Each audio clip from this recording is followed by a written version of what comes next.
Gente, voltei, graças a Deus. Ontem a gente começou um vídeo ao vivo e, gente, olha, a Amadora é uma benção para fazer essas coisas, né? Eu deixei o celular fora do carregador, né? E aí o que acontece? O celular avisou que estava descarregando e eu não consegui salvar o vídeo. Ou seja, estamos aqui de novo para a gente concluir o entendimento do texto ontem sobre a tentação de Jesus.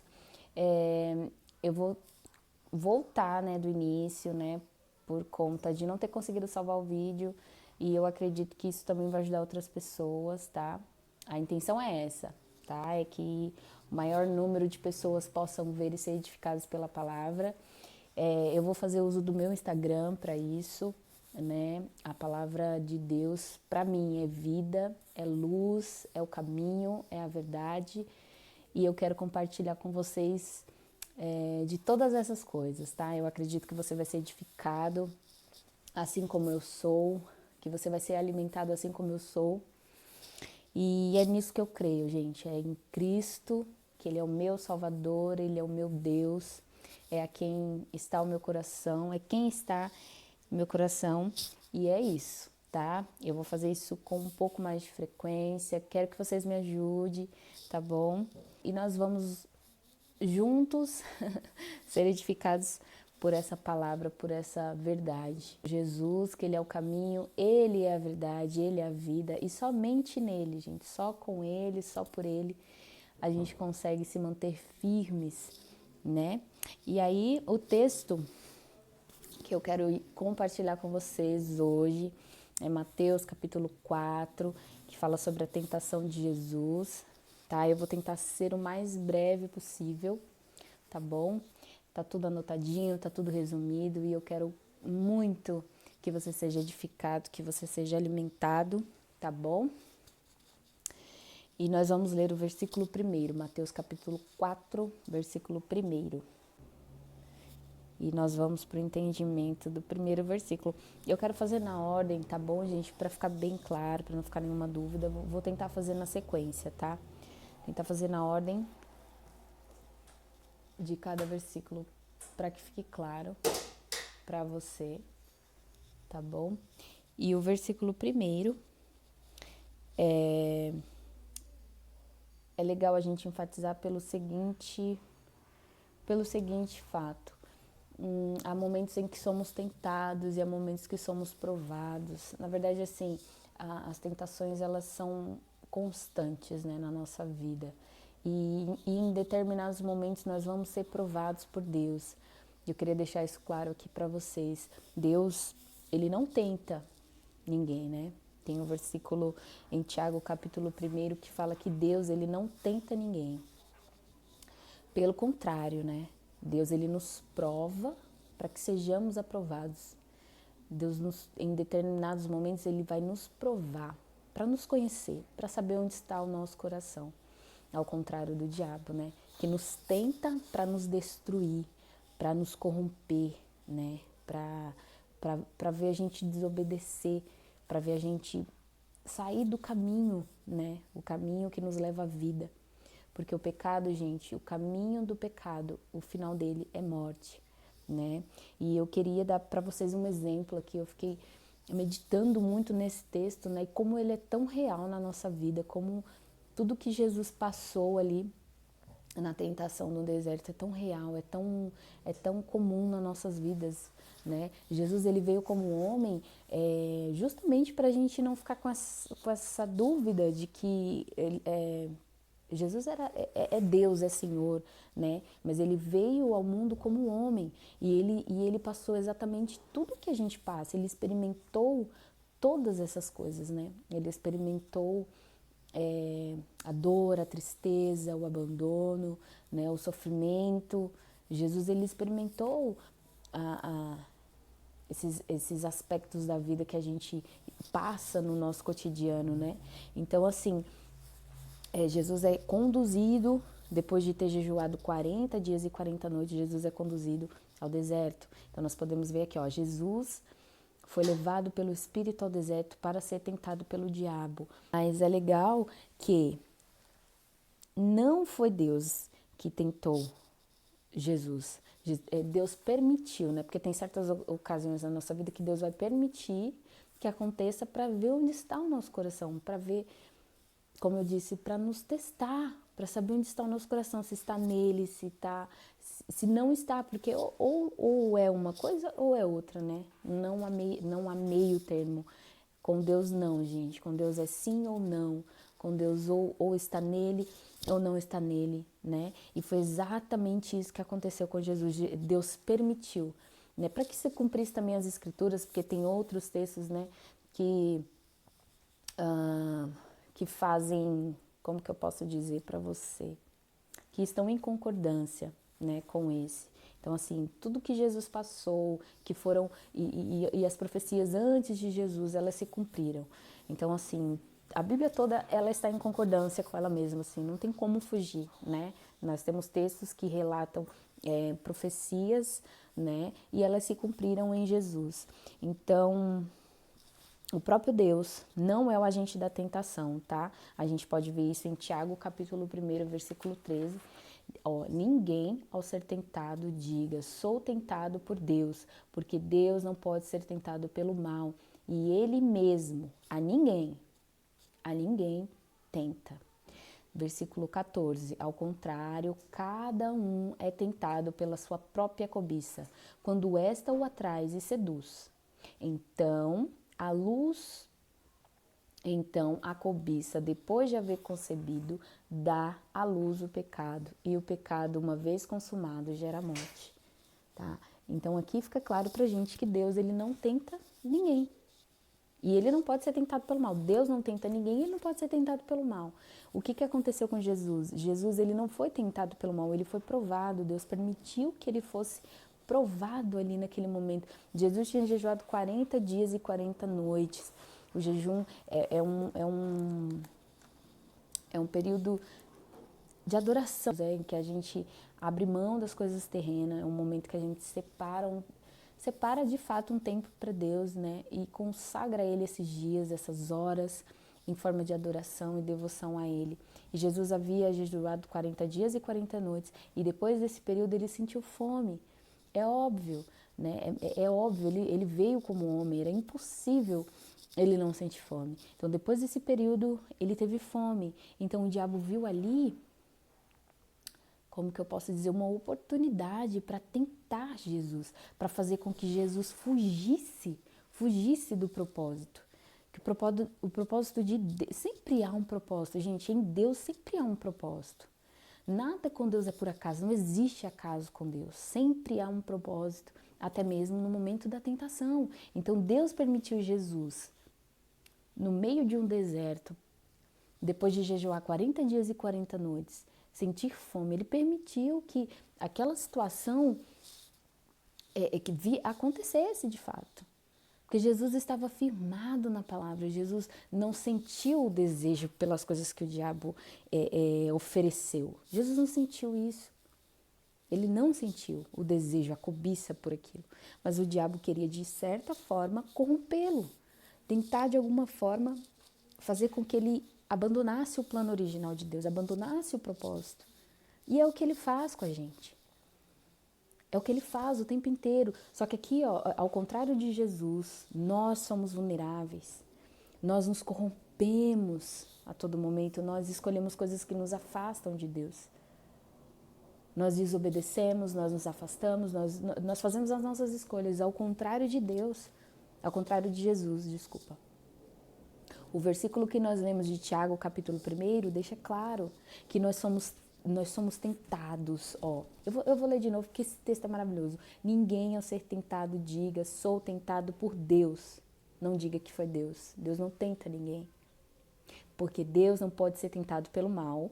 Já começa por aí, né? E Ele mesmo a ninguém tenta. Ao contrário, cada um. Nós somos responsáveis. Cada um é responsável por si. Não adianta eu também usar falas, o outro foi por causa do outro, sabe? Essa coisa que a gente tem de culpar o outro, de terceirizar culpa. Ah, o outro, por causa do outro, eu fiz aquilo por causa do outro. Não, gente, cada um é tentado pela sua própria cobiça. Quando esta o atrai, olha só, quando esta o atrai e seduz, então a cobiça, depois de haver concebido, então se eu permito aquilo me dominar, se eu dou um espaço para aquilo que já está no meu coração, certo? Eu cobiço algo. Se eu deixo esse algo ganhar força, depois de haver concebido, dá luz ao pecado. E o pecado, uma vez consumado, uma vez feito, uma vez executado, gera morte. Então, nós podemos ver que toda vez que nós pecamos, alguém morre. Foi o que aconteceu com Eva. Eva lá no meio do jardim, Deus disse para ambos, para Adão e para Eva, não comerás deste fruto. Olha, tudo é de vocês, o jardim inteiro foi feito para vocês. Olha, ó, gente, sério. Imagina o jardim, cara. Porque assim, eu sou a louca das árvores, né? Eu não posso ver uma árvore na rua que eu quero parar, eu quero olhar e tirar foto. Eu sou bem dessas, às vezes eu paro no meio eu fico olhando a árvore. Eu amo aquelas árvores, assim, aquelas grandona mesmo, que tem uma raiz grossa, assim, que você vê que fala, meu Deus do céu. Eu admiro. Eu paro e fico, meu Deus, como isso é possível? Eu gosto de observar isso, eu gosto de admirar. Agora imagina o jardim. Agora imagina o jardim. Maravilhoso, incrivelmente lindo, perfeito. E aí Deus fala, não, daqui, olha, tudo é de vocês, vivam, olha, aproveita, é tudo de vocês. Eu tô usando as minhas palavras, tá, gente? Mas daqui, não, essa árvore não, esse fruto não. E o que é que aconteceu com a Eva? Cobiça dos olhos. Ela cobiçou o fruto, ela desejou o fruto, porque com certeza, lindo, com certeza quando a gente vê uma maçã bem vermelhinha, né, bem, ou já dá água na boca, já aguça o nosso paladar, já quero. Só que ali, não é que era um fruto, sei lá, eu não sei, a Bíblia não diz se era uma maçã, se era, não diz, ela não especifica isso. Mas assim, pela descrição, não é só por ser um fruto belo, mas pelo que havia por trás do fruto. Então assim, Eva cobiçou, ela desejou, então nós seremos iguais a ele, nós teremos o conhecimento do bem e do mal. Muito bom. Muito bom. Então ela foi dando força para aquilo, ela foi permitindo que aquilo ganhasse força dentro dela. E por conta disso, Eva caiu no pecado da cobiça. Cobiça dos olhos, ela desobedeceu uma ordem de Deus. E por causa da desobediência dela, gente, olha que coisa séria. Por causa da desobediência de Eva, a morte. Ela gerou, ela permitiu a morte espiritual. Só que depois dela vieram todas as outras consequências. E é isso que acontece com a gente quando não analisamos, que a gente não para pensar um minuto. A gente não para pensar um minuto. A gente é imediato, é no imediato. E esse imediato é o que nos afasta de Deus. É esse imediato que nos leva para longe de Deus. É esse imediato que nos faz pecar. Que nos faz nos corromper. Porque, gente, nós somos pecaminosos. A nossa raiz, a nossa natureza é caída. É pecaminosa. E é isso que nós precisamos analisar, pensar. Não ser imediatista e avaliar, cara. O pecado é momentâneo. A gente sente o prazer, a gente sente a satisfação na hora e depois. Depois é só vazio e tristeza e alguma coisa tá faltando. Por que fiz? É difícil. Nos mantermos firmes em Deus, nos manter com um caráter, sabe, aprovado diante de Deus. E aí é exatamente isso. Olha, o que para mim, assim, na minha visão, o que o texto quer dizer? Gente, é possível. É possível, gente, é possível dizer não para o pecado. É possível quando a gente quer. Nós temos o poder da decisão. Nós podemos decidir sim ou não. Sim ou não. Não existe meio termo. Não existe meio termo. É sim ou não. Eva disse sim para o pecado. José disse não para o pecado. Jesus, não. E olha a diferença. José, ele teve que correr. Porque aqui no texto, Jesus usou a palavra contra Satanás, contra o diabo. Ele usou. Só que José, eu acredito que não teria nem como. A mulher era doida por ele. Como é que ela não ia ouvir o que ele fez? Eu vou correr. Eu vou sair fora daqui. Ele correu, gente. Ele saiu fora. Jesus resistiu. Porque eu acredito que há duas formas da gente vencer o pecado, vencer o diabo. Pela palavra, igual Jesus. Fugindo, igual José. É isso que a gente precisa fazer. Jesus, ele resistiu. Tem um versículo que diz, né? Resistir ao diabo e ele fugirá de vós. No caso de José, ele teve que fugir mesmo. E é isso que acontece às vezes. Nós temos que fugir, sair de cena. Gente, é literal. Fugir, sair de cena. Não vou ficar aqui. Porque vai corromper, vai corromper meu coração, vai me corromper, vai me afastar de Deus. Porque nós somos carne, um milita contra o outro, o espírito e a carne. Eu desejo uma coisa e a minha alma quer uma coisa, a minha carne quer outra. Jesus resistiu ao diabo e ele fugiu. Porque no final do texto diz que o diabo o deixou e os anjos vieram e serviram Jesus. Então, gente, é possível. É possível. E vamos acelerar. Deixa eu acelerar, porque senão, meu filho... senão eu vou longe, viu, gente? Olha, eu amo. É uma coisa que eu amo. Olhar a palavra, entender o que... E é isso que nos faz conhecer a Deus. Bora pro versículo 2. E depois de ter jejuado 40 dias e 40 noites, teve fome. Versículo 3.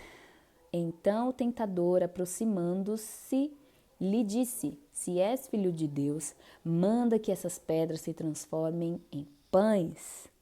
Se és filho de Deus, o que o diabo, ele é astuto, né, gente? Ele aqui não quer dizer que ele não conhecia Deus, não conhecia Jesus, desculpa. Ele conhecia, ele sabia quem era Jesus, ele sabia que Jesus era o filho de Deus. Mas aqui foi um insulto: se és filho de Deus, manda que essas pedras se transformem em pães. O que ele queria aqui? Ele não tinha dúvida de que era Jesus, mas o objetivo era levar Jesus a violar o plano de Deus e usar o poder divino do qual ele havia aberto mão em sua humilhação humana. Porque a Bíblia fala que Jesus não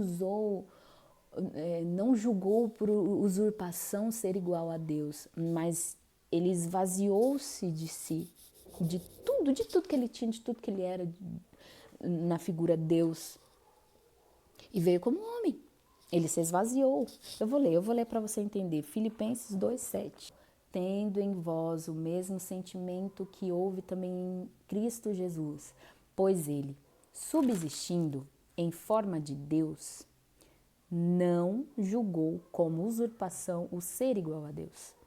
Antes a si mesmo se esvaziou, assumindo a forma de servo, tornando-se em semelhança de homens e reconhecido em figura humana. A si mesmo se humilhou, tornando-se obediente até a morte e morte de cruz.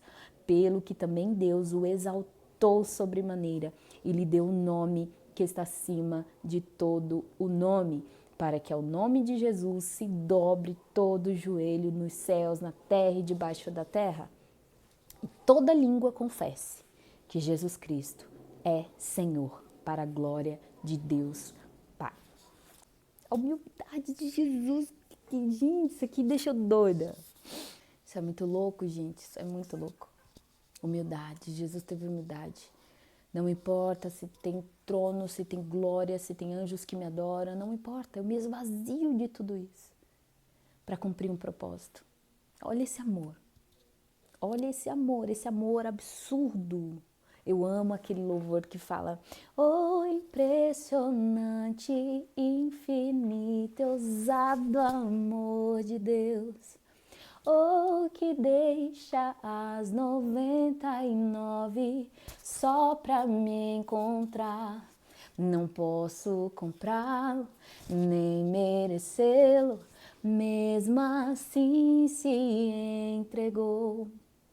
Oh, impressionante, infinito e ousado amor de Deus. Gente, ousado! É ousado! Ousado! Não, um amor comum. É a versão que eu mais gosto desse hino. Que a menina fala assim, ó. E essa parte é incrível. Inimigo eu fui, mas teu amor lutou por mim. Porque o que nós fazemos o tempo inteiro? Nós nos afastamos desse amor. Nós vamos para longe desse amor. Por causa do pecado. Porque nós escolhemos o pecado. Mas ele está sempre ali, sempre. O amor de Deus está ali. É o mesmo, não muda. Não é por mérito, porque não merecemos esse amor. Nós não merecemos esse amor. Mas ele está ali, inimigo eu fui. Mas teu amor lutou por mim. Gente, isso é incrível. Para pensar um pouco. Jesus se esvaziou de tudo que ele tinha, da glória, de que ele era. Para vir cumprir um propósito, esse propósito é você e eu. Somos nós. Um amor que fez com que o Deus Pai entregasse o seu único filho por amor de um bando de gente doida. Um bando de gente teimosa. Porque é isso que nós somos, teimosos. Ai, meu Deus, que amor. Olha, de verdade, quando eu paro assim para pensar, é um amor que constrange. É um amor que nos constrange. Não merecemos, cara, mas ele amou mesmo assim. Ele nos ama mesmo assim. Oh, impressionante. Eu empolgo, gente. Olha, se deixar, eu me empolgo. Teu amor me persegue. Teu amor me persegue.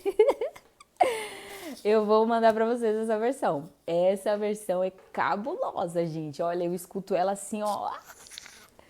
Porque é a perseguidora esse amor. Eu pode ir pra onde você quiser, ele vai atrás de você. Versículo 4, vamos lá. Senão eu fujo, né? Jesus, porém, respondeu: está escrito, não só de pão viverá o homem, mas de toda palavra que procede da boca de Deus.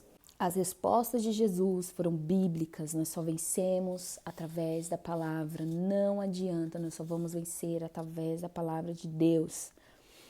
E quando ele fala aqui, ó, não só de pão viverá o homem, mas de toda palavra que procede da boca de Deus, Jesus está relatando um acontecimento que teve com o povo de Israel, que após serem libertos da terra do Egito, lá a história de Moisés todo mundo conhece,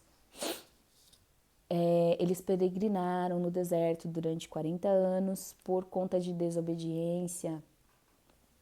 E o que aconteceu? Eles murmuraram contra Deus porque tiveram sede.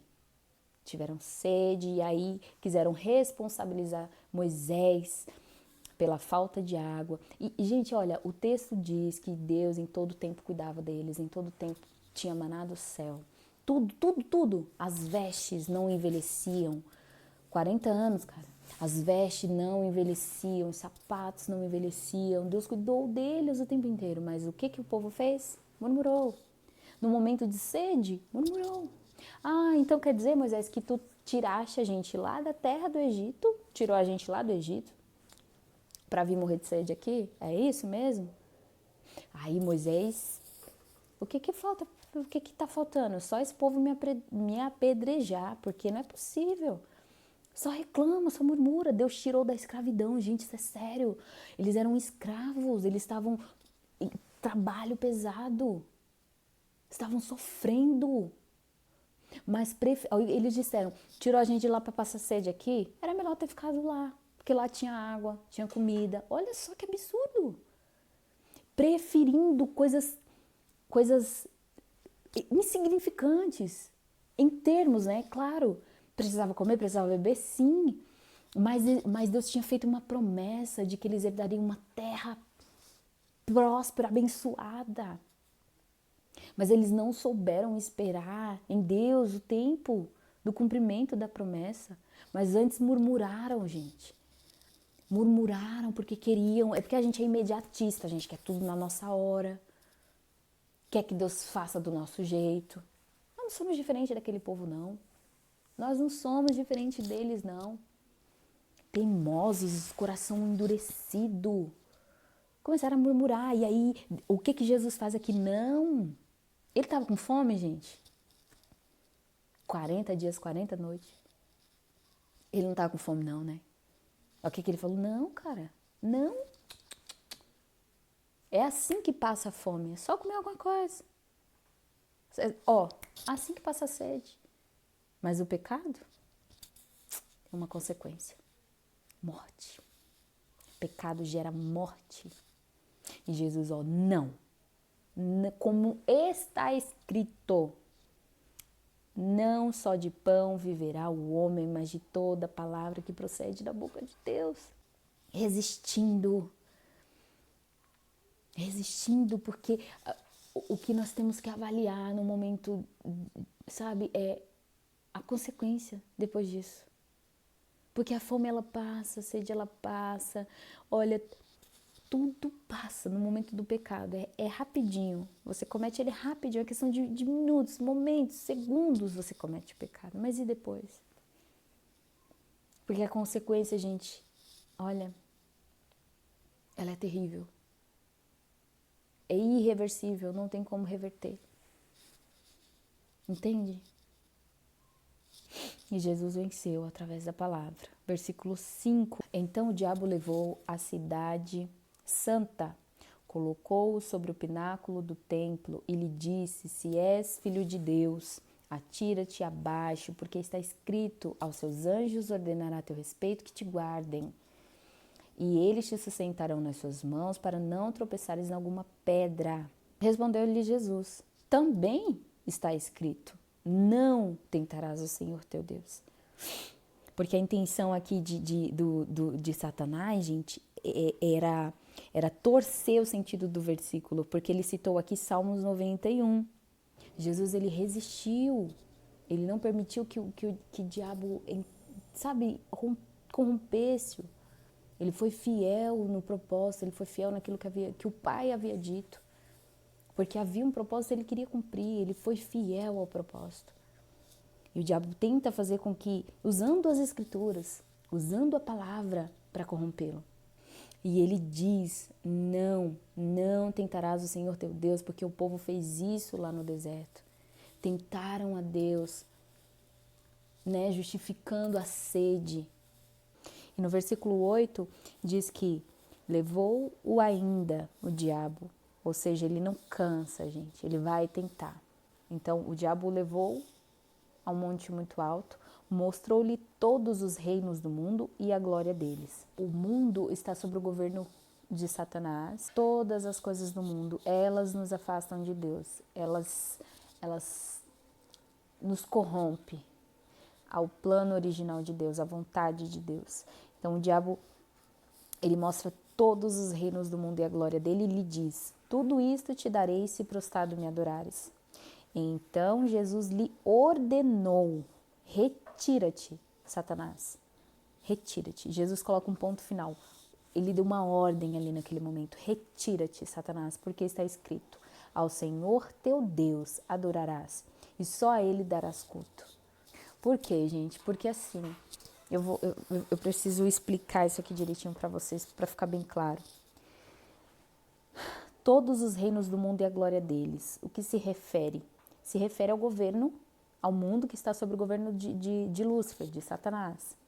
E um texto aqui para a gente ter mais clareza do que é, 1 João 2,15, diz assim: não ameis o mundo, nem as coisas que há no mundo. Se alguém amar o mundo, o amor do Pai não está nele.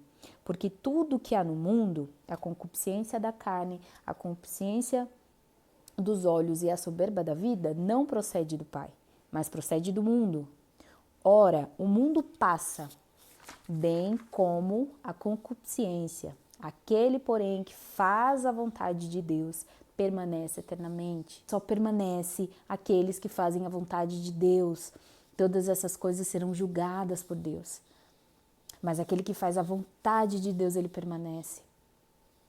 Jesus disse não para todas as coisas que ele foi tentado, para todas as coisas que o diabo queria tentá-lo fazer, desistir do propósito.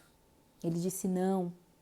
E esse versículo de 1 João, capítulo 2, versículo 15, ele é muito profundo. E eu trouxe o entendimento deles para ficar muito claro, porque, gente, é só as coisas do mundo que nos afasta de Deus.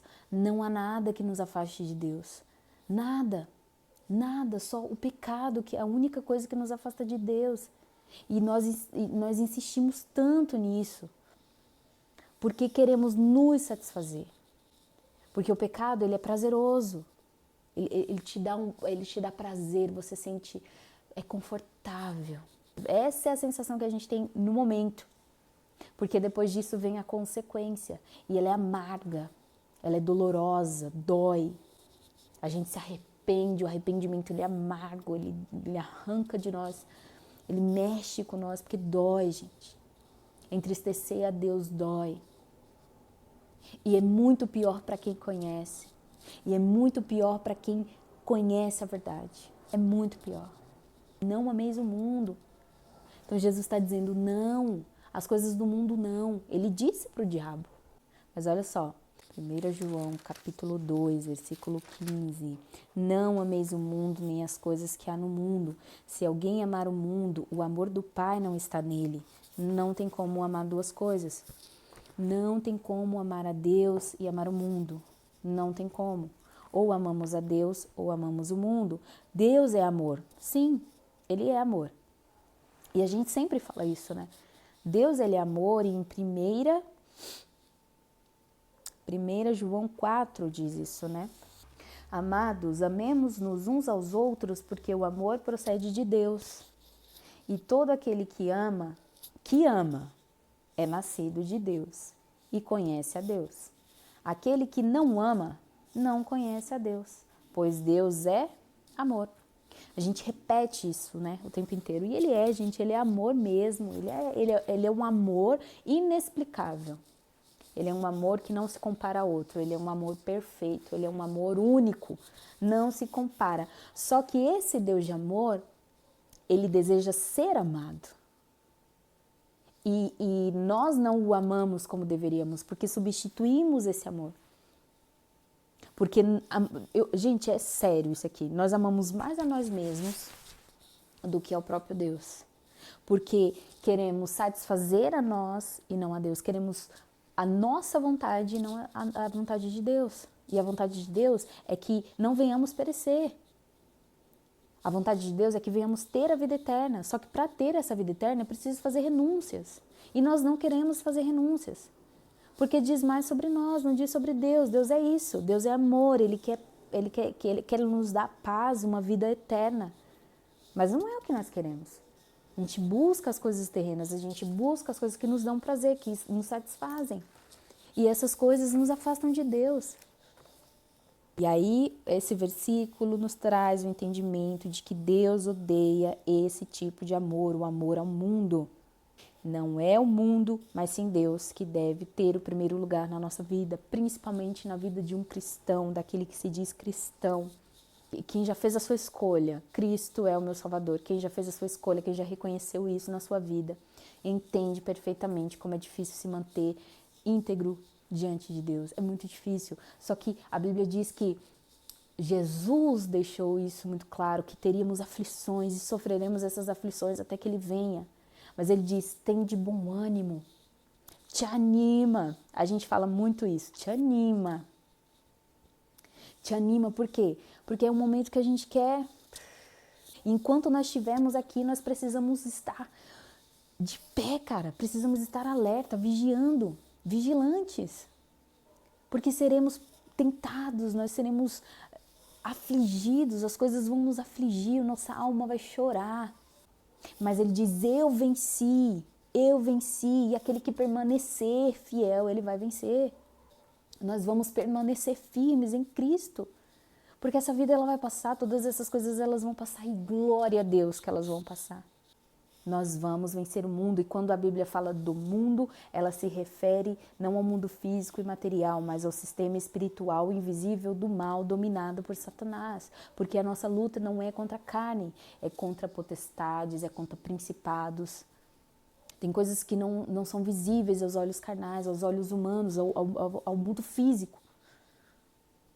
A nossa guerra é contra principados e potestades que tentam mudar. Elas tentam de qualquer forma perverter o plano original de Deus.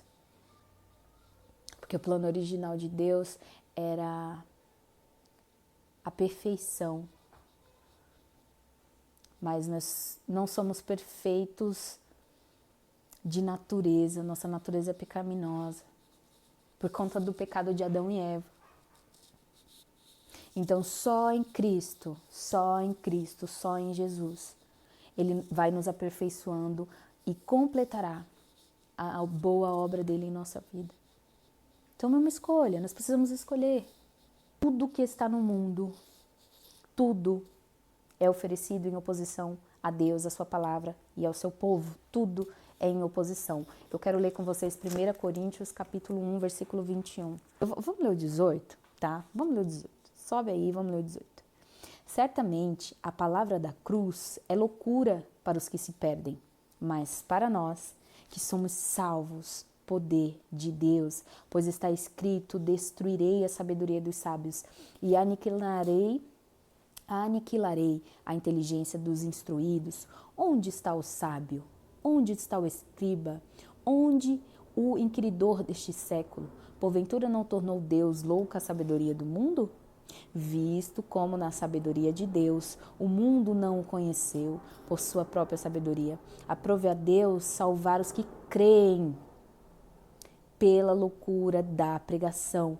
Porque tanto os judeus pedem sinais como os gregos buscam sabedoria, mas nós pregamos a Cristo crucificado. Escândalo para os judeus, loucura para os gentios, mas para os que foram chamados, tanto os judeus como gregos, pregamos a Cristo, poder de Deus e sabedoria de Deus.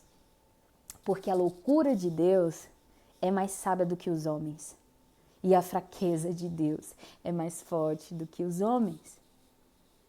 Então, que mensagem é essa? É uma loucura para muitos. Vida eterna, salvação, o pecado, é loucura para muitos. Mas para nós que cremos, nós buscamos nele. Nós buscamos nele a perfeição, nós buscamos nele a santidade, a obediência, porque cremos nessa palavra. E ela diz que ele vai voltar. E vai consumir todas as coisas. E todas as coisas passarão. Mas aquele que permanecer viverá eternamente com ele em glória. E é nisso que nós cremos.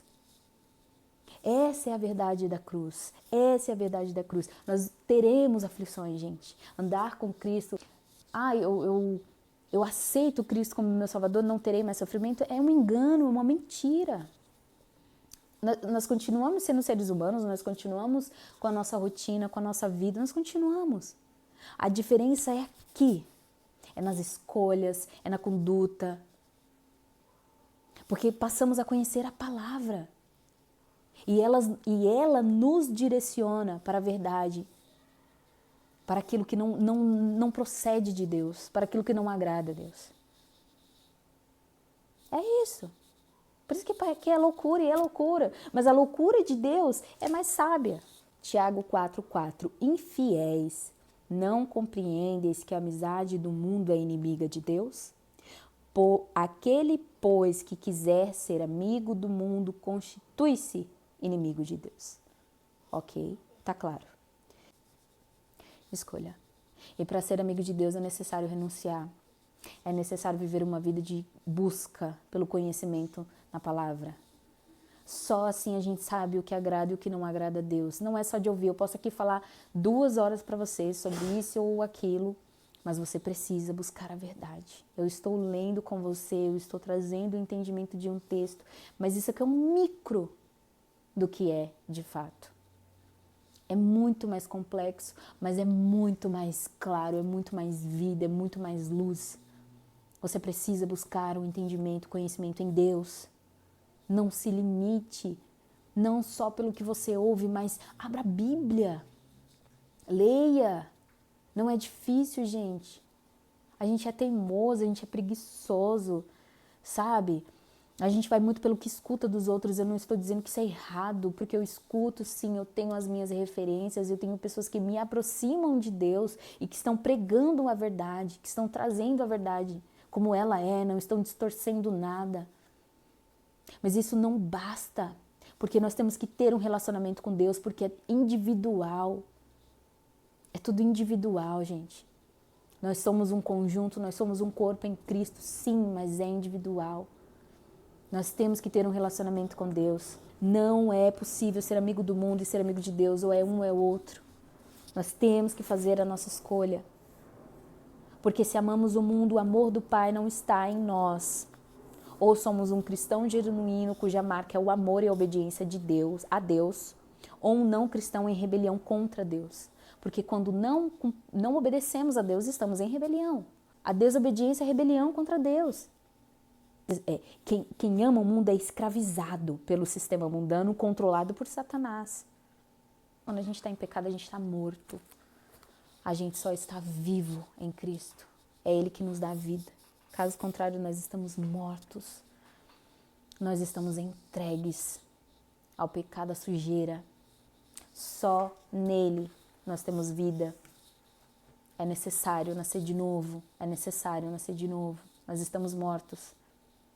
Lembra que eu li o versículo que fala que quando pecamos, automaticamente alguém morre. Quer nós, quer seja o outro, alguém morre. A natureza verdadeira e comum é maligna, destrutiva e satânica. Suas teorias mortais levantam-se contra o conhecimento de Deus e mantêm cativa a alma humana. A intenção dessas ideologias sem Bíblia, sem a verdade, sem Cristo, é manter a alma do homem cativa e levá-la para o inferno. Esse é o objetivo do diabo. Manter a tua mente, manter a nossa mente cativa no engano, na mentira. Esse é o intuito dele. Mentir para nós, manter isso aqui preso nas ideologias do mundo, nas ilusões, em tudo que nos afasta de Deus. Por isso que quando buscamos o conhecimento, gente, a palavra ela tem poder para destruir fortalezas malignas, prisões na mente. Ela tem poder, é o Espírito Santo que nos convence. Por isso que você tem que estar com o coração aberto, disposto, porque senão não adianta. É Ele que nos convence do pecado, do nosso pecado, da justiça de Deus e do juízo de Deus. É Ele que nos convence do pecado, do nosso pecado, da justiça de Deus e do juízo de Deus. Olha, Ele fala de uma forma que não existe a possibilidade de você se manter como está, não tem como. Mas aí é você que escolhe, é você que decide. A concupiscência, gente, é um forte desejo por coisas más. Só concluindo o versículo de 1 João. E lembrando que Jesus, ele suportou todas as tentações e elas estavam ligadas, elas eram acerca da carne, dos olhos e da soberba da vida. O diabo quis corromper Jesus na concupiscência e é onde ele tenta nos tirar do plano original de Deus, da vontade soberana de Deus, da obediência. A carne, ela se refere à natureza pecaminosa do ser humano. Não adianta, somos pecaminosa, nossa natureza é pecaminosa. O ser rebelde que é dominado pelo pecado em oposição a Deus. Pecamos, estamos em rebelião. Só seremos, diariamente transformados pelo poder de Jesus Cristo, pelo poder da palavra. Precisa de Cristo. Precisa de Jesus, não tem como fazer isso sozinho. É só nele, tá? E eu queria ler com você Gálatas 5, que fala sobre as obras da carne, para você entender o micro também. das coisas que nos afastam de Deus. Vamos ler. Eu não coloquei nem o versículo ali no caderno, nem marquei. Por quê? Porque o texto inteiro, contexto, é perfeito. Ele abre a mente, assim, de uma forma espetacular. Mas vamos ler o 16. Digo, porém, andai no Espírito e jamais satisfareis a concupiscência da carne, porque a carne milita contra o Espírito. Lembra que eu disse? E o Espírito contra a carne, eles brigam, eles estão em oposição um contra o outro, porque são opostos entre si, para que não façais o que porventura seja de vós querer. Mas se sois guiados pelo Espírito, não estáis sobre a lei. Ora, as obras da carne são conhecidas e são prostituição, impureza, lascívia, idolatria, feitiçaria, inimizades, porfias, ciúmes, iras, discórdias, dissensões, facções, invejas, bebedices, glutonarias e coisas semelhantes a estas, a respeito das quais eu vos declaro, como já outrora vos preveni, que não herdarão o reino de Deus os que tais coisas praticam. Mas o fruto do Espírito é amor, alegria, paz, longanimidade, benignidade, bondade, fidelidade, mansidão, domínio próprio. E contra estas coisas não há lei contra isto. Você vê que essas coisas, prostituição, inimizades, feitiçaria, idolatria, essas coisas são obras da carne, são pecados, está escrito, é a Bíblia que diz, não sou eu, é a Bíblia que diz, é pecado. Mas o fruto do Espírito é amor, alegria, paz, longanimidade, bondade, fidelidade. Contra essas coisas não há lei. Quando praticamos, mas o fruto de quem, gente? Da Mica Evelyn? Não, é o fruto do Espírito. Nós precisamos do Espírito. Não tem como fazer nada sem Deus, sem o Espírito de Deus, não tem como. Essas obras da carne, elas nos levarão para o inferno se não deixarmos elas. Porque elas se opõem à vontade de Deus. Quem pratica tais coisas não herdarão o reino dos céus. É arrependimento, gente. É arrependimento. É deixar, porque o arrependimento é mudança de comportamento. Eu deixo esse pecado que me afasta de Deus. Eu deixo porque nós temos em Cristo um advogado, um justo, um Deus, Ele é justo. E Ele perdoa os nossos pecados, e Ele nos transforma, Ele nos convence, Ele muda tudo em nós. E nós encontramos nele uma identidade que ninguém pode tirar de nós. Ninguém pode roubar. Ele nos faz novos. Ele muda a nossa mente, o nosso coração. Ele traz luz para as trevas. Traz luz para as sombras, escala as montanhas para me encontrar. É isso que Ele faz. Derruba muralhas, destrói as mentiras para me encontrar. É isso que Ele faz. É o amor dele, é ousado. É para acabar com as trevas, é para destruir as trevas, para te tirar desse lugar escuro. É para te arrancar de lá e te trazer para a luz. Decida, é decisão. Ele não é invasivo. Decide, cara, decide. Decide que você vai querer viver na luz com Cristo, viver em trevas, no pecado. Eva foi, olha só, a cobiça dos olhos. Satanás usa os olhos como estratégia para incitar desejos incorretos. A tentação de Eva por parte de Satanás constituiu em atraí-la com algo belo na aparência. Mas o resultado foi morte espiritual, porque foi agradável aos olhos. Ela desejou, cobiçou e comeu do fruto e ainda deu para Adão. Os dois pecaram. Morte espiritual e todas as consequências que vieram depois da escolha deles.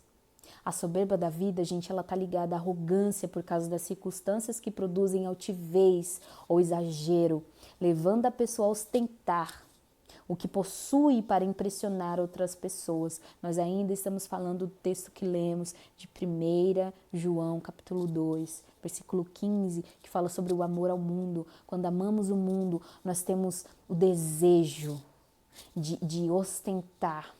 Isso é a soberba da vida, isso é pecado. Nós queremos provar para o outro que temos, mostrar o que temos. É pecado. Não procede do Pai essas coisas. O mundo é o inimigo, nosso inimigo, porque está em rebelião e oposição a Deus e sob o controle de Satanás. Tudo que se opõe a Deus. Sabemos que somos de Deus e que o mundo inteiro jaz no maligno. Tá? Essa é uma referência de 1 João, capítulo 5, versículo 19, que deixa claro que o governo do mundo está nas mãos de Satanás. Nós vamos concluir. Nós devemos rejeitar. O cristão não só deve rejeitar o mundo pelo que ele é, mas também pelo que ele faz, porque o mundo passa. O mundo passa e a natureza dele é temporária. Ele está num processo contínuo de desintegração, seguindo para a destruição. Jesus vem e julgará todas as coisas. Jesus vem e julgará todas as coisas. Nós precisamos estar prontos. Nós precisamos estar prontos. Aquele que faz a vontade do Pai permanece. E no versículo 10, conclui-se que Cristo, mais uma vez, usou a palavra quando ele disse, mais uma vez, ele usou as escrituras para vencer o diabo. Ele usou as escrituras e disse: retira-te, Satanás, porque está escrito: ao Senhor teu Deus adorarás, e só a ele darás culto. Jesus usa Deuteronômio 8. Em todo tempo, as respostas de Deus foram baseadas em Deuteronômio, né?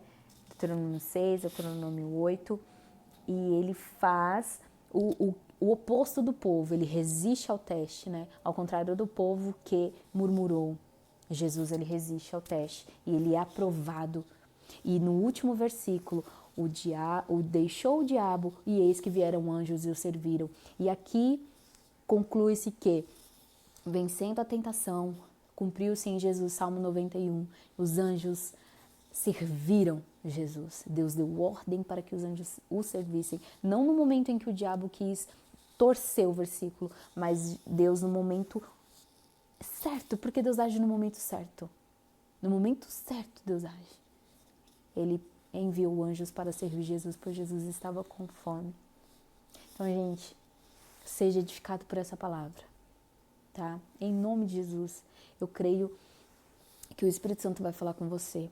Faça a tua escolha, escolha a quem você quer servir, ou servimos a Deus, ou servimos ao diabo.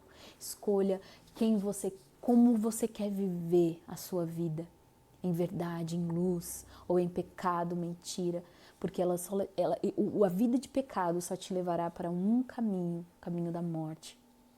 Mas uma vida em Deus, em Cristo, é Ele, gente, que nos ajuda, é Ele que nos ajuda, é a palavra que nos guia. Nós não podemos nada nós podemos sozinhos. Só em Jesus, só em Jesus. E eu creio que Ele tem poder para agir e que tudo na sua vida possa mudar a partir do momento que você decidir. Que tudo possa mudar na sua vida a partir do momento que você decidir. Jesus é o caminho, a verdade e a vida. Tá? Ele suportou, nós também podemos, nós também vamos conseguir, nele, tá bom? Eu estou feliz que eu consegui concluir. Foi difícil, gente, de verdade, foi difícil, foi 2 dias praticamente, porque muita coisa deu errado, né? A pessoa tentando gravar vídeo sem saber, mas estamos aqui e eu sei que vai dar tudo certo, no final dá tudo certo, para honra e glória do nome do Senhor, tá bom? Que Deus te abençoe, guarde essa palavra no seu coração e faça a sua escolha, resista ou fuja, mas ande na luz, escolha a luz, tá bom? Que Jesus te abençoe muito. Beijão, gente. Tchau.